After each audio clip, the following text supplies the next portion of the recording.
Good morning, Trinidad and Tobago, and welcome to the Bourse Report.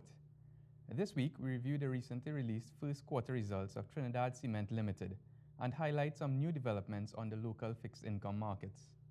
Taking a look at some of TCL's performance highlights and switching to our first graphic, we would note that TCL's revenue declined some 7% from 514 million in the first quarter of 2015 to 480 million in the first quarter of 2016, attributable in part to a 10% reduction in domestic prices of cement.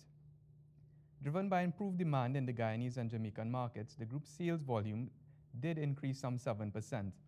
However, it is to be noted that sales in Trinidad and Tobago, which account for 42% of revenues, declined during the period.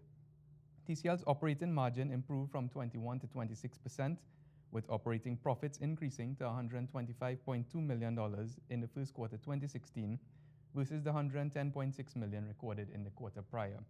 The company's capital restructuring initiatives reduced the debt burden and drove down finance costs by 27%, from $56.4 million to $41 million, which contributed to an overall 48% increase in profit before tax to $84 million from $57 million. Net income also increased by $20.5 million, or 44% to $67.1 million versus the $47 million in the year prior.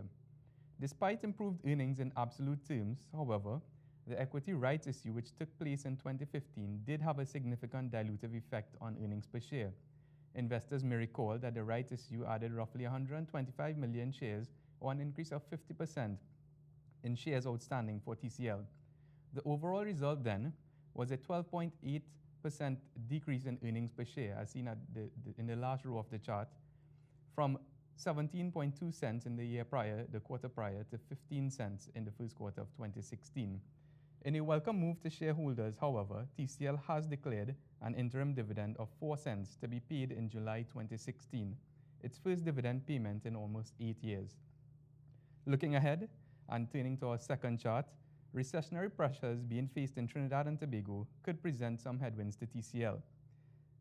First quarter 2016 domestic sales of cement, as seen to the rightmost of the graph, was just 134,000 tons, down 25,000 tons or 16% less than the 159,000 tons recorded in the first quarter of 2015.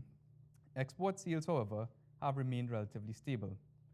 At a current price of $3.36, TCL is currently trading at a price-earnings multiple of 3 times. Even when excluding debt restructuring gains and other items, the multiple is still an attractive 6 times, making TCL now the cheapest stock in the manufacturing sector relative to its peers.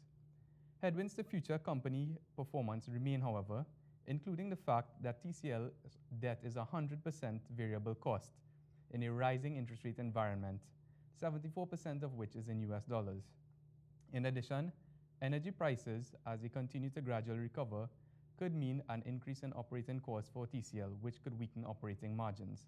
And finally, the outlook for the construction activity in Trinidad and Tobago remains weak in the current economic climate.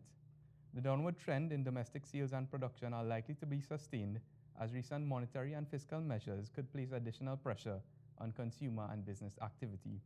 On this basis, Bourse maintains its neutral rating on TCL. And turning to the fixed income markets on our final chart, the credit ratings of both Trinidad and Tobago, the sovereign, and state-owned national gas company were downgraded by Standard & Poor's recently. And if we look to the left of our chart, Trinidad and Tobago's sovereign rating was cut on April 22, 2016, from A to A- with a negative outlook, while on April 26th, S&P downgraded state-owned national gas company from A- to BBB+, again with a negative outlook. Given that energy revenues have traditionally accounted for 35% of GDP and roughly 80% of exports, the spillover effect of falling energy revenues on TNT's financial position would have contributed to the downward rating revision. TNT's negative outlook reflects the probability of a downgrade over the next 2 years should the country's financial position continue to decline.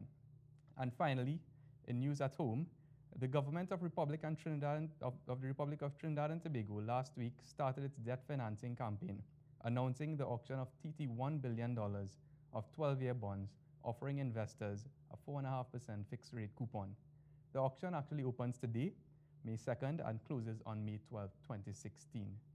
That's it for this week's edition. For more information, give us a call at 628-9100, visit our website at www.bourseinvestment.com, or email us at invest@boursefinancial.com.